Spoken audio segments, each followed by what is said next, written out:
Hora Geral. Apoio. Grupo Mendes. Ajudando a construir a história da região.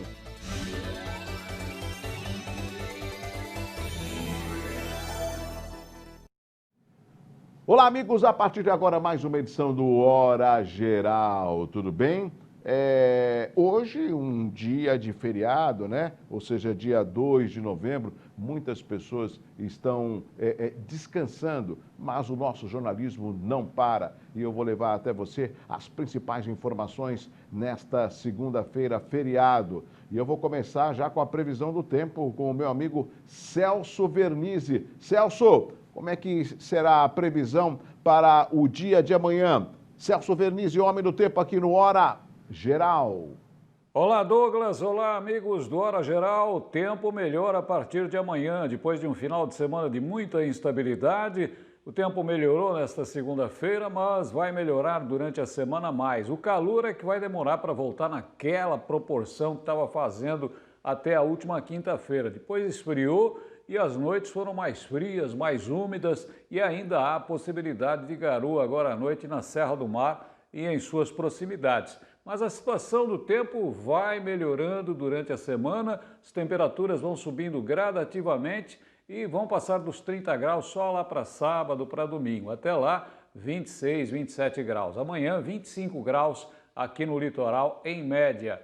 Tempo melhora a partir de amanhã em todo o litoral, mas há possibilidade ainda de garoa na Serra do Mar e pode pegar as suas proximidades, principalmente ao anoitecer. Um grande abraço para todos, uma ótima terça-feira e até amanhã.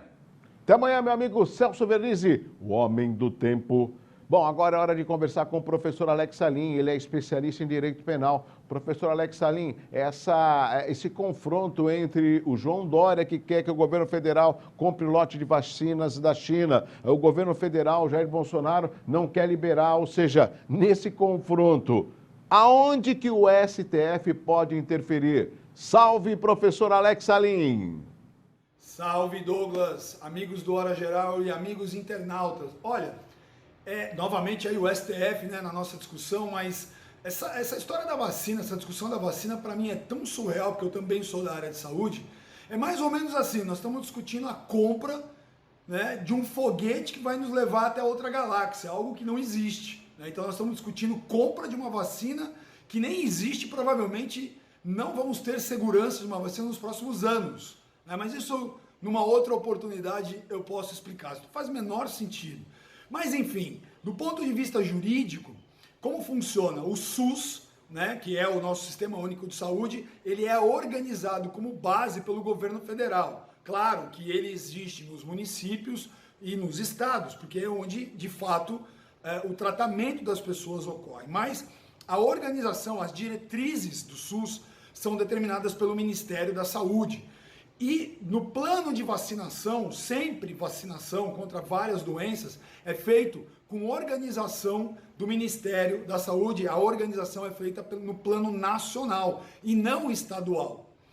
Então essa discussão vai ser levada ao STF, a discussão aí da vacina, que o governo do estado de São Paulo está querendo comprar, né, o governador Dória, enfim, o Bolsonaro lá diz que não. Então toda essa contenda, né, essa discussão entre eles, provavelmente vai desaguar no Supremo Tribunal Federal. De que maneira? Se essa vacina vai ou não ser obrigatória e se os governadores poderão ou não implementar as suas políticas estaduais de vacinação. Mas é como eu estou dizendo, isso sempre foi feito no plano federal. Quem organiza o SUS no plano nacional, quem organiza a vacinação no plano nacional é o Ministério da Saúde. Agora, o Supremo pode ser questionado, né, levado a ele aí essa situação, e ele, como poder judiciário, tem que se manifestar. Eu só quero lembrar ao amigo telespectador e internauta que o poder judiciário, juízes, desembargadores, ministros das cortes superiores, eles só se manifestam quando são provocados.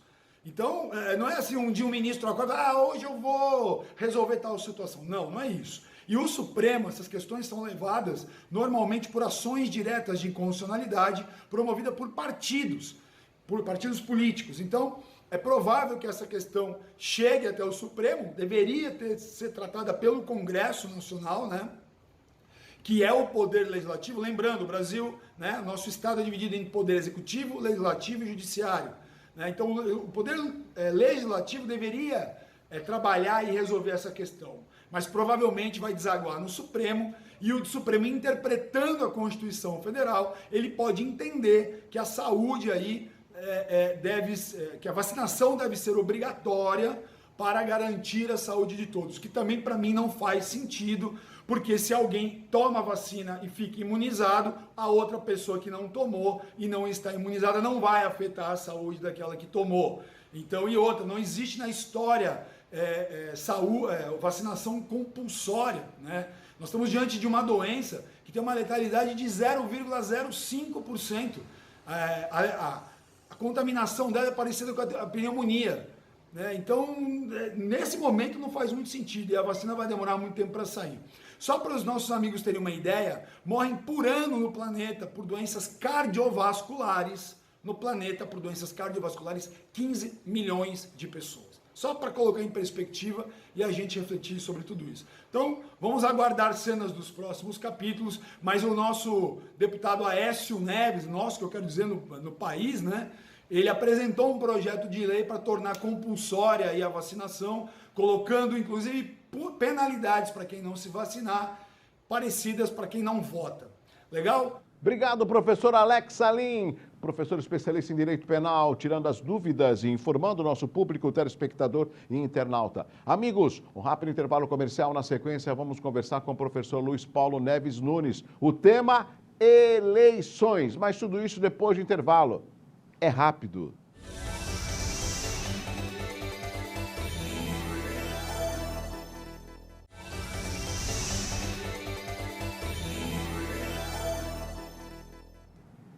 Bom, amigos, como eu tinha falado desde a abertura do programa, que nesse segundo bloco eu iria conversar com o professor Luiz Paulo Neves Nunes. Professor, mais uma vez, obrigado pela sua participação aqui no Hora Geral. É um prazer, Douglas. Você chama e eu me sinto na obrigação de vir aqui compartilhar as informações. E olha, eu fiz questão de trazer o professor Luiz Paulo pelo seguinte, porque ele vai, junto com o público telespectador, dar algumas dicas, informações a respeito da eleição, porque nós estamos vivendo o período eleitoral. E o que me preocupa, quer dizer, as minhas preocupações, que são várias, é o comportamento do eleitor e da população. Então eu quero aproveitar o professor Luiz Paulo para que ele possa esclarecer o público telespectador internauta.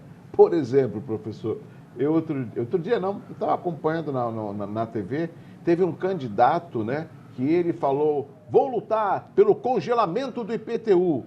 Um vereador pode conseguir o congelamento do IPTU no seu município? Não, porque o IPTU ele é feito a partir de um regramento, através do zoneamento da cidade, através de lei. Em alguns casos você tem o IPTU progressivo, né? Então quem tem mais áreas e tudo mais e não constrói, não tem o uso social do terreno, paga mais caro, e tem aquela situação do IPTU também ficar mais barato para as pessoas de baixa renda, que só tem um imóvel, a metragem é pequena. Então se ele está lutando pelo congelamento do IPTU, ele vai beneficiar quem tem mais terrenos livres e vai prejudicar quem tem só uma casa, só a sua pequena habitação. Por exemplo, eu vou citar alguns deles e se você quiser pode participar pelo 9170-1434. Eu sou candidato a vereador e vou aumentar o efetivo da Polícia Militar para dar mais segurança. O vereador pode? Não, porque a segurança pública é responsabilidade do Estado. O município ele pode ter ações concorrentes através da zeladoria da cidade com a Guarda Municipal. Em alguns casos, você tem o armamento da Guarda Municipal mediante um treinamento na Academia da Polícia Militar, vale lembrar isso, não é só dar o porte de arma para o Guarda Municipal, existe uma preparação psicológica e técnica para isso, e aí ele pode ter ações em conjunto, mas para isso ele precisa celebrar o município, precisa celebrar um convênio com o governo do Estado para que você tenha o compartilhamento de viaturas da Guarda Municipal e da Polícia Militar ou da Brigada, enfim, que está ali formando a segurança pública no município. Mas o vereador ele não tem esse condão, até porque ele é legislativo. né? Ele não é executivo. O executivo ele tem essa, não, vou contratar, vou chamar mais... Tem a caneta. Tem a caneta, né? Mas o legislativo ele pode sugerir ou então fazer uma lei, mas no caso só de guarda municipal. Polícia militar é estadual, não é o caso. Agora, lógico, professor, quem vai dar o tom das eleições e quem sempre deu é o eleitor, porque através do voto dele, é ele quem vai renovar a representatividade no legislativo ou não e no executivo da mesma forma. Aonde eu quero chegar? Eu converso com algumas pessoas, acredito que o professor também, fala assim, vou votar em ninguém. A minha preocupação é que quando a pessoa vota ou deixa de votar, ela anula, ela praticamente cancela um direito seu e ao mesmo tempo colabora com que tudo continue na mesma. Aí depois, para que ela vai reclamar que não tem uma vaga em creche, que não tem escola, que não tem saúde, que não tem segurança? E olha, isso é uma situação que vem desde Aristóteles, na Grécia Antiga, né? A omissão dos bons faz com que os ruins prevaleçam. E aí eu vou lembrar Martin Luther King, mais recentemente, falando que o que preocupava ele não era a ação dos maus, mas o silêncio dos justos. Então, se você está anulando o seu voto, você tem esse seu direito, tá? Mas você está falando que para você tanto faz se vai melhorar ou vai piorar, mas saiba, com esse seu pensamento a tendência é piorar. Professor Luiz Paulo, quando eu digo que esse é um momento especial, é porque nós estamos vivendo praticamente algo semelhante. A questão de poucos dias, nós vamos ter eleição nos Estados Unidos. E nós sabemos, por exemplo, que a Constituição dos Estados Unidos, ela além de ser pequena, existem poucos artigos e nunca foi modificada, diferentemente da nossa Constituição. E também o sistema de eleição deles é diferente do que o nosso sistema. Mas eu observo, mesmo assim, me corrija, se não me engano, nos Estados Unidos é facultativo, né? Voto facultativo. O voto facultativo, ou seja, já aqui no Brasil é obrigatório, mas mesmo assim o americano, em sua maioria, participa do processo eleitoral. Na verdade, você tem um engajamento forte de lobbies nos Estados Unidos, porque lá o professor, ele pode, o sindicato dos professores, por exemplo, ele pode contratar uma pessoa para ficar em Washington respondendo pelos seus interesses. Esse lobista é regulamentado e é até celebrado. Sim. Mas como uma situação profissional, você tem, por exemplo, a indústria do tabaco, que também tem os seus lobistas. E aí, como você não tem um financiamento público de campanha, você tem um financiamento privado, você tem grandes empresas que investem em determinadas candidaturas, mas isso fica às claras. E aí fica claro que aquele candidato, ele é o representante daquele setor industrial. E lá tem um diferencial também que, por exemplo, eu sou do estado da Califórnia, eu estou na cidade de Sacramento, eu não vou receber nunca votos de Oakland, ou de San Diego, ou de San José, ou de Santa Bárbara. Eu vou receber os votos só da região de Sacramento, o voto lá é distrital. É isso que eu ia falar. Então, você tem primeiro que barateia muito a campanha, e segundo, cada partido pode indicar só um candidato por distrito. Então, você também tem uma disputa interna dos partidos que é saudável, porque, de repente, eu posso renunciar à minha campanha em favor de um adversário que tenha mais viabilidade, mas eu sei, olha, se eu renunciar, eu não vou até o final, você incorpora essa proposta que eu tenho, que isso é importante? Isso é feito às claras. Por isso que, algumas vezes, o processo eleitoral você tem uma participação menor da população, porque esse engajamento paroquiano, regional, já aconteceu. Aqui não. Aqui, eu estou aqui em Guarujá, se eu for candidato a deputado, por exemplo, eu posso receber votos de Presidente Prudente. Pirassununga. De Barretos. Entendi, perfeito. Agora, não posso perder essa oportunidade, né? Eu sei que o professor Luiz Paulo é brasileiro, mas se fosse americano, eu votaria em quem? No Donald Trump ou no Joe Biden? Do Biden. Do Biden. É mesmo? Porque não por uma questão de ser mais à esquerda ou mais à direita. Eu votaria no Biden pela proposta de recuperação econômica. Não que não tenha havido com o Trump, só que o Trump ele não fez a lição de casa com relação aos mais pobres. Aquele cheque de $1.000 e tudo mais, que ele exigiu que tivesse a assinatura dele, é uma medida eleitoreira, não resolveu o problema de oportunização de emprego. A proposta do Biden para emprego, não pleno emprego, mas para estimular o emprego, estimula o empreendedorismo muito mais do que a proposta do republicano Trump. Pelo menos é essa a análise que eu fiz olhando as duas propostas para os próximos 4 anos. A eleição é agora, né? 3 de outubro. Dia 3, né? Está bem próximo. Com um detalhe, lá a data é fixa. Como toda a posse é 20 de janeiro, não importa se 3 de outubro cai no final de semana ou no dia útil, né? Então, lá as pessoas vão votar, sim, mais ou menos, e é uma fila imensa para votar e tudo mais. Mas vale destacar uma coisa com relação a essa situação. Mesmo que o voto lá seja facultativo, você tem uma maior ou menor, você tem a possibilidade de votar em trânsito ou votar pelo correio. Nós já tivemos atualmente o levantamento de votos, quase 48 milhões de votos já foram computados pelo correio. Aí falta fazer o processo de apuração, que em alguns lugares é mais demorado. Isso é um recorde histórico. Perfeito, estamos conversando com o professor Luiz Paulo e ele falando um pouco das eleições dos Estados Unidos que irão acontecer agora, né, bem no início de novembro. Mas vamos trazer a discussão aqui para o Brasil.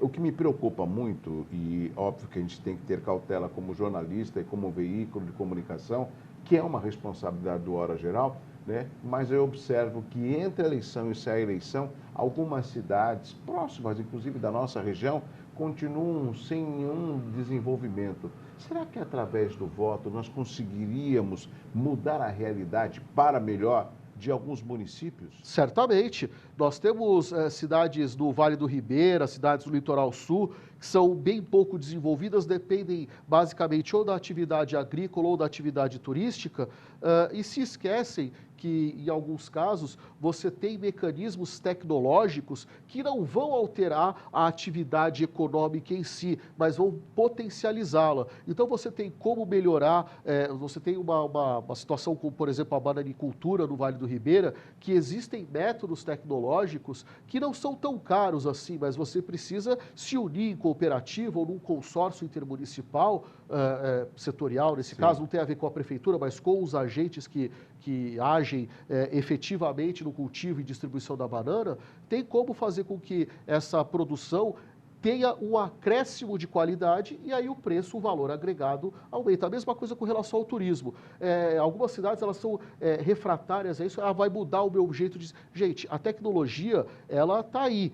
Ela vai atrapalhar ou vai ajudar, só vai depender de como você usa ela. O professor Luiz Paulo falou uma coisa interessante. Teve um candidato também, porque como jornalista a gente acaba sempre observando, que ele falou que a ideia dele é investir no turismo e a respeito de Santos, né, vai, ou seja, melhorar e vai fazer com que o turismo esteja sendo implementado nos armazéns do 1 ao 8, no Porto de Santos.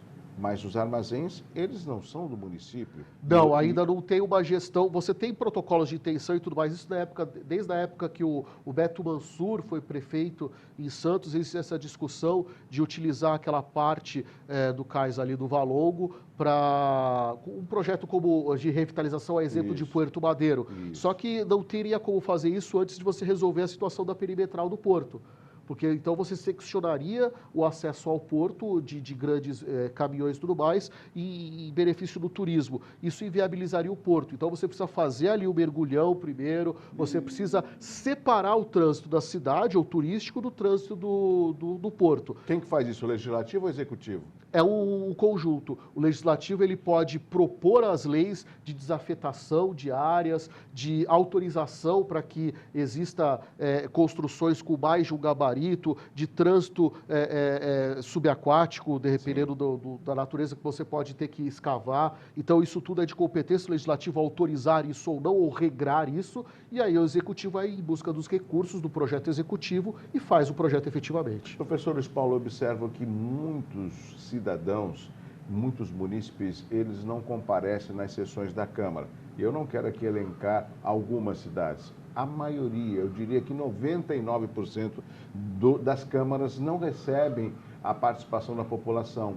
E, engraçado, o nome do legislativo é a Casa do Povo. A Casa do Povo, ele não se arvora... um contrassenso? Bom, a gente começa pelo horário que as sessões do Legislativo acontecem. Normalmente você tem aquele horário do final da tarde à noite. Ou às né? vezes até à tarde, 15 horas. E aí é o horário comercial, as pessoas estão trabalhando. Né? E como nós não temos essa atividade do lobby regulamentada, eu não tenho aquela pessoa que, em nome de um determinado grupo, ela vai trabalhar e vai acompanhar isso, que isso seria legítimo acontecer. Porque mesmo quem é de sindicato patronal ou de associação e tudo mais, ele tem as suas atividades profissionais para desenvolver durante o horário comercial. É a mesma situação com relação a reuniões de conselhos municipais, que também são órgãos muito importantes da participação popular, que você não precisa ter um mandato de vereador e tudo mais para participar da elaboração de políticas públicas da cidade. Normalmente os conselhos municipais se reúnem quando? E de segunda a sexta em horário comercial. Aí a população em geral, a sociedade civil organizada, não consegue participar, infelizmente. Professor Luiz Paulo conversando com os amigos do Hora Geral. Professor, tem um outro aspecto, né? Eu julgo esta eleição agora de 15 de novembro a principal. Por quê? Essa é uma frase antiga, né? Franco Montoro, inclusive, falava muito. As pessoas não vivem na União nem no Estado, elas vivem no município.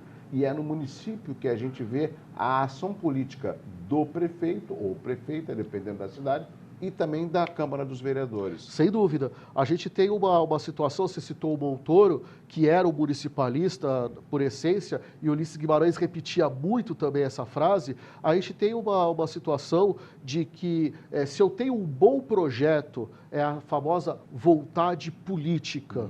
Se eu tenho um bom projeto e eu, como prefeito, falo, eu quero isso para o meu secretariado, para as pessoas que estão, eu vou cobrar, falar, eu quero isso acontecendo. Senão, não vai acontecer. Não adianta, de repente, você falar com o secretário, você falar com o diretor, porque não depende, muitas vezes, da vontade deles. A vontade é do executivo. Nossa, mas isso parece uma coisa absolutista. É o regime republicano, é o regime presidencialista. Se nós vivêssemos no outro regime parlamentarista, você poderia construir uma maioria parlamentar com um desejo por uma obra e forçar o primeiro-ministro ou o prefeito, feito a partir dessa maioria, ou o governador, a fazer aquilo. Não é o que acontece. Professor Luiz Paulo conversando com os amigos do Hora Geral. Professor, tem outro aspecto, né? Eu não sei se o professor já chegou a ser convocado, né? Ou já participou de alguma maneira nas eleições. Já foi convidado para ser mesário? Eu sou mesário voluntário, eu vou para a quinta eleição. Quinta eleição? Eu então... tive uma interrupção por 2 eleições, porque eu fui candidato na última eleição a municipal. Nessa, não é candidato? Não sou candidato. E não participei da eleição da presidencial, as eleições gerais, mas antes eu participei como voluntário 4 vezes, como mesário, e essa agora eu vou ser presidente de sessão. Ah, para ser presidente precisaria ter passado como mesário ou não necessariamente? Não necessariamente, mas é um treinamento um pouco diferente, porque embora as funções sejam as mesmas que você vai executar, esse ano o presidente da sessão ele vai ficar exclusivamente no registro do número do eleitor. Ótimo. Antes você podia ter uma rotatividade, mas em razão da pandemia se decidiu delegar a cada um dos mesários ali uma função específica durante todo o processo. Então, o fato do professor Luiz Paulo também ter essa experiência como mesário e nessa eleição de 15 de novembro ele vai presidir uma sessão, eu acho que tem algumas informações que já foram dadas a ele em reuniões que pode ser repassada ao nosso público do Hora Geral. Por exemplo, vai ser acrescido em 1 hora as eleições desse ano? A gente não vai começar a eleição às 8, vai começar às 7 da manhã e a Justiça Eleitoral solicita que você, entre às 7 da manhã e às 10, reserve esse horário. Você, pessoa maior de 60 anos, vá nesse horário, entre 7 e 10 da manhã, registrar o seu voto. Lembrando que o voto facultativo é a pessoas maiores de 70 anos e entre 16 e 17 anos. Então, você, das 7 da manhã às 10, é o horário reservado, não exclusivo, mas prioritário para o voto das pessoas mais velhas, mais idosas, lembrando que tem uma lista de prioridades. Então, o maior de 80 anos tem a maior prioridade, aí o maior de 70, o maior de 60, aí a gente tem as grávidas, as lactantes, pessoas com dificuldade de mobilidade permanente ou transitória, pessoas policiais militares em exercício, em atividade da função, membros da Justiça Eleitoral, pessoas que estão trabalhando na Justiça Eleitoral, tem uma série de prioridades. E aí, as outras pessoas vão das 10 até as 5 da tarde fazer o registro do seu voto. Lembrando, a Justiça Eleitoral solicita, se você apresentar quadro febril ou souber do seu diagnóstico de Covid, não vá votar. Você vai depois ter a isenção para poder fazer a justificativa do seu voto. Professor Luiz Paulo Neves Nunes, muito obrigado pela sua participação aqui no Hora Geral. Não esqueçam de levar careta no dia, viu? Leve a sua careta, leve um documento com foto para você poder votar. E o distanciamento social. E como se fosse um debate, eu vou dar 30 segundos para o professor Luiz Paulo para ele responder por que o eleitor merece e deve votar em 15 de novembro. 30 segundos. A cidade é onde você vive. Nós já falamos sobre isso, nós não vivemos no país ou no estado, nós vivemos na cidade. Se a gente não tiver esse sentimento de pertencimento e se adonar da cidade, outros vão fazer. Não deixe a cidade ser dominada por gafanhotos, gente de fora, não deixe a cidade ser dominada por milícia, por bandido. A cidade é do povo. A gente vai fazer a cidade, o país, o mundo, a partir do que nós fazemos. Nós somos a ação. Pensamento, palavras e ações. Então, pense que você vai melhorar o seu município, fale coisas boas do seu município, pro seu município e faça coisas boas pro seu município. O fazer é votar em gente compromissada, gente que estudou, gente que se preparou para exercer o cargo de vereador ou o cargo de prefeito. Professor Luiz Paulo Neves Nunes, conversando com os amigos do Hora Geral. Obrigado, professor, mais uma vez. Grande prazer. Tá bem? Continue mais um pouco. Até o próximo programa. E olha, o nosso WhatsApp continua à sua inteira disposição. 98170-1434. Abraço assim, ó, forte pra você. Tchau, tchau. Hora Geral. Apoio. Grupo Mendes. Ajudando a construir a história da região.